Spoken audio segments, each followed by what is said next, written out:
So for the front wheel bearing, we're on the left side. We're going to do a front wheel bearing job, and short long story, you get here by removing the wheel, also the caliper, you can see it back there, caliper support and everything, and then the brake disc with the small 6mm Allen bolt holding it in place. And yeah, we're gonna work hard and change this wheel bearing. Next step, it's going to be to hit here and remove this cap. This is a steel cap. You need to hit it here with a flathead screwdriver and a hammer. Got them all prepared down there. And hit here and then rotate this, and then hit here and then rotate this, and then hit here, and so on and so on. And don't worry if you don't have a new one like this. You just after you finish the job and put back the wheel bearing, you just put back here and then tap it with the hammer back. So it's just gonna work the job, and it's gonna be okay.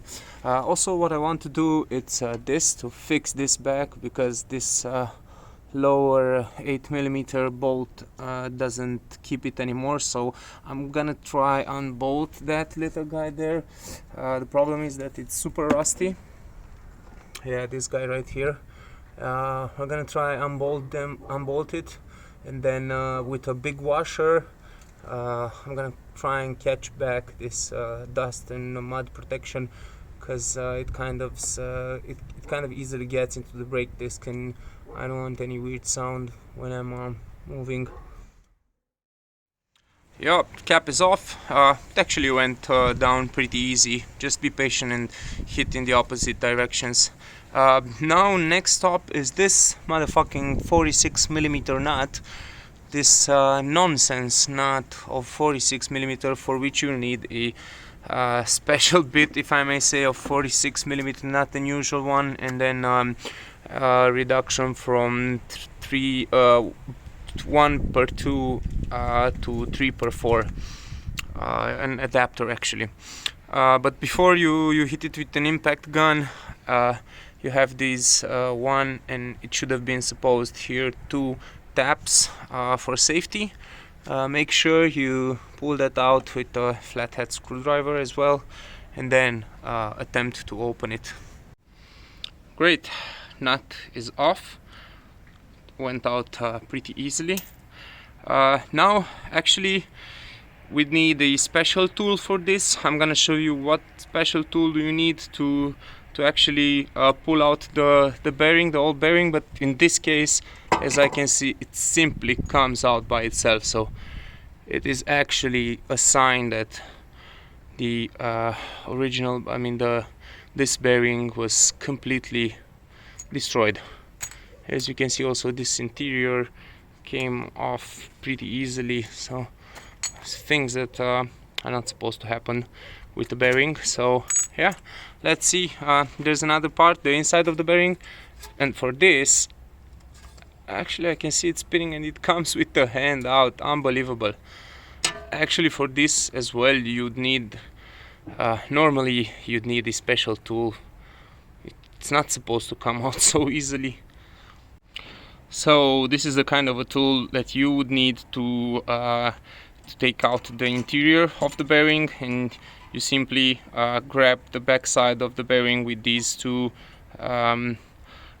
with its narrow shapes in the top of it, and then you simply screw this bolt.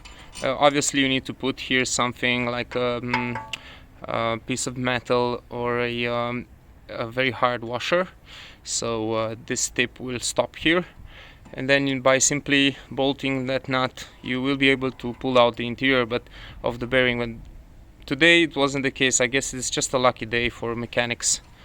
26th of November. And basically this is the tool that you need to pull out the front of the bearing, and what you actually do, it's use this part and then 3 bolts of your wheels, and you have 3 options here for 2 bolts, and then another option for the 3rd bolt here. And then obviously you screw this this hammer that moves on this metal pipe, and you screw this part in this one, and then by simply making this move and hitting very hard in the back of this tool, where you can see that it has this stopper, this will help you to easily take out the front of the bearing. So yeah, make sure if you don't have this kind of tool, don't start doing the job, because you'll probably get frustrated and pretty angry through the process. Okay, so unbelievably this 10 millimeter, actually it's a 10 millimeter bolt, got easily out. So Yeah, we are having it here. As you can see, it's a very bloody small bolt. It has like 5 threads in total. Yeah, so we're gonna try use this double washer system in order to catch back this thing here. Yeah, I told you I'm gonna work on this today. So yeah, I'm really happy that everything went well today. I hope I don't blast my luck by saying this, but hopefully I'm gonna catch this back, and also I'm gonna put back the bearing today. But yeah, that's supposed to be an easy job.